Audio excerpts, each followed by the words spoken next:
আমি থিয়েটার করছি, আমি থিয়েটারে কস্টিউম মেনটেন করে রাখছি, আমি থিয়েটারে প্রপস মেনটেন করে রাখছি, ট্রাঙ্কে ঢুকিয়ে রাখছি, সব কাগজ মেনটেন করছি, টিক মারছি, সবই করছি, চেক বক্স সবই করছি। কিন্তু থিয়েটার লাইটের ক্ষেত্রে বা সেটের ক্ষেত্রে দেখেছি আমি যে তাদের কোনো ইন্টারেস্ট নেই।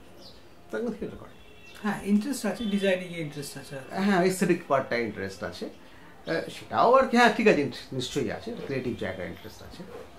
তারা কিন্তু অন্য অনেক কিছুই করে থিয়েটার দলে, কিন্তু এই পার্টিকুলার দিকটায় তারা ওটা করেও পয়সা পায় না।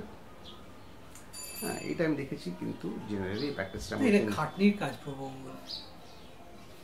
প্রবল খাটনির কাজ, কষ্ট হবে। যদি খুব পাতি বাংলায় বলি, দুধ মাখন ঘি খাওয়া গতরে সইবে না, খুব খাটতে হয়, খুব খাটতে হয়, শারীরিক পরিশ্রমের কাজ, সেটা করতে পারবে না। সেটার জন্যে এই রকম ধরনের ছেলেপিলে যারা সেই অর্থে কোট আনকোট অর্ধশিক্ষিত, কোট আনকোট যারা একটু শহরের মধ্যে একটু প্রান্তিক জায়গায় থাকে, যাদের ওই রকম একটা জীবনযাপনে অভ্যস্ত, তারাই করে। একটু গরিব মানুষ সোজা বাংলায়। আমি যখন বাদলদার কাছে প্রথম কাজ করতে গিয়েছিলাম, তখন আমি বাদলদা বলেছেন কিনা জানি না, আমি বাদলদার সাথে টেকনিশিয়ান হিসেবেই কাজ করতে চলেছিলাম। আমি ফিজিক্স অনার্স নিয়ে পাস করেছিলাম, তারপরে আমি আলো কাজ শিখবো বলে প্রথমে বাদলদার কাছে গিয়েছিলাম টেকনিক্যালি কাজ শেখার জন্য। টেকনিক্যালি কাজ মানে টেকনিক্যালি শেখা, আলো কানেকশন করা, আলো লাগানো, সিঁড়ি দিয়ে উঠে আলো অ্যাডজাস্ট করা, ওই একাডেমির পিছনে ক্যাটওয়েতে গিয়ে আলো অ্যাডজাস্ট করা, সে আলো খুলে নামানো, তার ভেতর থেকে ল্যাম্প খোলা, গরম ল্যাম্প আগে আমাদের ঢাকনা আগে খুলে ফেলতে হতো, খুলে 10 মিনিট রেখে দেওয়া, তারপরে ল্যাম্প খোলার টেকনিক ছিল, কীভাবে ল্যাম্প খুলে যাতে ক্যাপ না খুলে যায়। এই গোটা প্রসেসটার মধ্যে আমি ছিলাম প্রায় 2 বছর। 25 টাকা, 8 টাকা থেকে শুরু করে 25 টাকা অবধি পেয়েছি। সেটা বড় কথা নয়, বড় কথা হচ্ছে যে ওই প্রসেসটার মধ্যে দিয়ে যদি আপনি যান, তাহলে আপনি এই কাজগুলো সবটা আপনি বুঝতে পারবেন। ওই প্রসেসটার মধ্যে দিয়ে যাওয়াটা খুব ইম্পর্টেন্ট। শুধু এস্থেটিক্যালি একটা আর্ট ফর্মকে বুঝে ফেলা সম্ভব না। ওই টেকনোলজিটার মধ্যে দিয়ে হাতে ঘেঁটে, এই টেকনোলজিটা থিওরিটিক্যালিও নয়, শুধু থিওরিটিক্যালি না, সেটাকে হাতে ঘেঁটে ডাকা। মানে আমি জানি যে আমি ছোটবেলা থেকেই পড়েছি, আর যেহেতু ফিজিক্স আমি জানি যে লেন্সের মধ্যে দিয়ে আলো গেলে কি হয়, থিওরিটিক্যালি জানি। সেইটা জানা আর বাস্তবে যখন একটা লেন্সের ভেতর দিয়ে আলো যায়, গিয়ে পড়ে, দুটো কিন্তু এক হয় না। অভিঘাত, আমার মনের মধ্যে যে ছবিটা ছিল থিওরিটিক্যালি পড়ে, আর বাস্তবে যখন দেখলাম, দুটো কিন্তু আলাদা। কতটা আলাদা, কি আলাদা বড় কথা না, দুটো কিন্তু আলাদা। অনেক জিনিস যেগুলো শুধুমাত্র থিওরিটিক্যালি বোঝা সম্ভব নয়, ওটা করতে পারে না। ওইটা আমার মনে হয় যে ওটা ওই যে পরিশ্রমটা ওরা করতে চায় না, সেদিনই করে, আর কোনো কারণ নেই।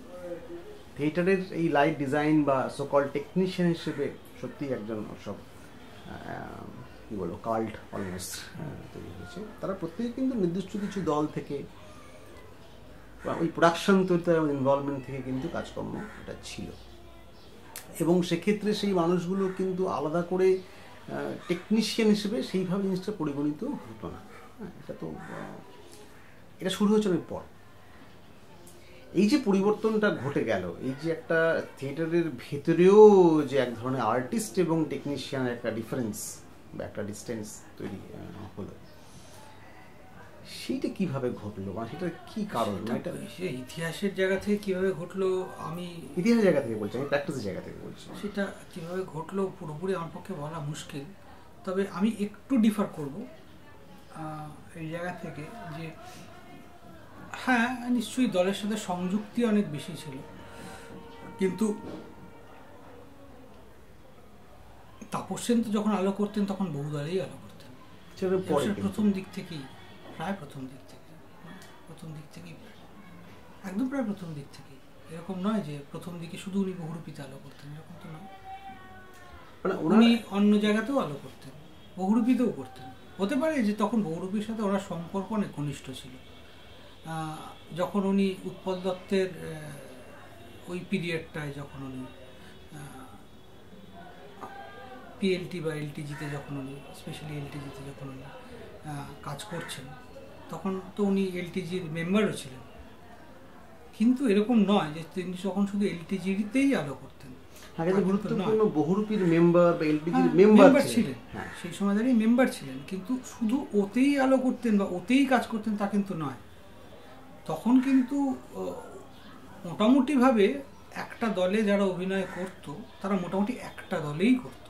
আজকের মতো স্ট্রাকচার ছিল না যে কয়েকজন অভিনেতা আছেন যারা নানা দলে অভিনয় করে বেড়ান, সেইটা কিন্তু তখন ছিল না। তখন কিন্তু অভিনেতারা একটা জায়গাতেই অভিনয় করতেন, একই দলে অভিনয় করতেন। মোস্টলি একটা ব্যতিক্রম থাকতে পারে, কিন্তু তাপসবাবু তা করতেন না। সেটা কিন্তু শুধু প্রাথমিক কারণ ছিল যে সেই সময় শুধুমাত্র লাইট নিয়ে ভাবছে এর মানুষ আগে ওটা কেউ ছিল না। না, শুধু তার কারণ নয়, শুধুমাত্র আলো নিয়ে ভাবছে লোকের খুব অভাব, সে তো বরাবরই ছিল, এখনো আছে হয়তো, তা নয়। অনেকে সেই সময় অনেকে ছিলেন কিন্তু যে দলের হিসেবেই কাজ করতেন, সেরকম অনেক লোকও তো ছিল। যেরকম বুলুদা, উনি পঞ্চম বৈদিকে এবং বহুরূপীতেই কাজ করে গেছেন, একটা দল ভিত্তিকই কাজ করে গেছেন। দীর্ঘদিন অবধি দীপক দাও তাই করে গেছেন, তাই করেছেন। তো এই ওপেননেসটার মধ্যে তো কিছু অসুবিধা আমি তো দেখতে পাই না। কোনো অসুবিধা নেই। অসুবিধার জায়গাটা হচ্ছে যে থিয়েটারে যেখান থেকে উঠলো যেন পরিশ্রম। আমি থিয়েটার করতে আসছি, আমি থিয়েটারের দলের কস্টিউম গুলো রাখতে আমার কোনো অসুবিধা নেই, কিন্তু আমি থিয়েটারে একটা লাইট বইতে আমার অসুবিধা আছে। হ্যাঁ, কিন্তু আমি দেখেছি কিন্তু রতন থিয়ামের ওখানে ওরা তো নিজেদের করে, সবাই দলের ভেতর থেকেই করে। ওই প্র্যাকটিসটা তারা করতে পেরেছেন, ওই রকম একটা কালচার তৈরি করতে পেরেছেন। আমাদের বাংলার থিয়েটারে সেই কালচারটা তৈরি করা যায়নি। সেই কালচারটা যদি তৈরি করা যেতে পারতো তাহলে অন্যরকম হতো।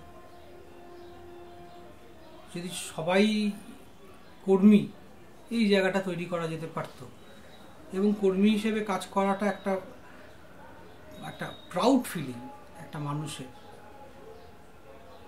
সেরকম একটা জায়গা তৈরি করা যেতে পারতো, তাহলে হয়তো হতে পারতো। না, বাংলা থিয়েটার কি পরিশ্রম বিমুখ? পরিশ্রম বিমুখ তো মানে পরিশ্রম বিমুখ বলতে পরিশ্রম বিমুখ তো বটে, বাঙালি পরিশ্রম বিমুখ, বাংলা থিয়েটার তার বাইরে যাবে। বাঙালিও তো পরিশ্রম বিমুখ, বাঙালিরা তো পরিশ্রম করতে খুব পছন্দ করে না, সেটা করার প্রয়োজনও পড়েনি হয়তো ঐতিহাসিকভাবে, ইতিহাসের জায়গা থেকেও প্রয়োজন পড়েনি। অনেক সহজেই খাবার পাওয়া গেছে, অনেক সহজেই আরাম পাওয়া গেছে, সেটা খুব পরিশ্রম করার প্রয়োজনও পড়েনি হয়তো বাঙালির ইতিহাসের জায়গা থেকে। কিন্তু তার এক্সপ্রেশনটা অন্য, তার আইডিয়াটা অন্য। সেই পরিশ্রম করার ধরন আর এই পরিশ্রম করার ধরন অন্য। আমি একজন লেখক বা একজন পেন্টার দেওয়ালে ছবি আঁকছেন, বড় একটা ক্যানভাসে, ধরুন সুরাত ছবি আঁকছেন, সুরাত, তো উনি হিউজ একটা ক্যানভাস, একটা 40 ফুট বাই 40 ফুট ক্যানভাসে ডট দিয়ে ছবি আঁকছেন, ডট দিয়ে এই হিউজ ছবি আঁকছেন, অসম্ভব পরিশ্রম। আবার একটা লোক মাঠে চাষ করছে, তার পরিশ্রমটাও অসম্ভব পরিশ্রম। আমি তুলনায় যাচ্ছি না, দুটো পরিশ্রমের ধরনটা আলাদা। তার মানে একটা বাংলা থিয়েটার প্র্যাকটিসের মধ্যে যেটা কি কুলীন, মানে যেখান থেকে কৌলিন্য নেই তো, এটা তো মানতেই হবে যে যারা আলো টালো বয়ে নিয়ে যায়, তাও আমাদের একটু আধটু থাকলেও, যে যারা আমরা ডিজাইন করি, আমাদের নাম বেরোয়, কাগজেও নাম বেরোয়, তারপরে আলাদা করে ফোল্ডারে নাম বেরোয়, নাটকের আগেও অনেক সময় নাম বলা হয়, এখন তো অনেক সময় প্রজেকশনও নাম টাম দেখানো হয়।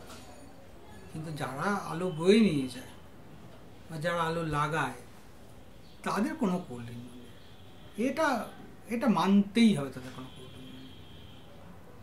এবং শুধু কৌলিন্য নেই তা নয়, ঐতিহাসিকভাবে মানে হিস্ট্রি অফ বাংলা থিয়েটারে তাদের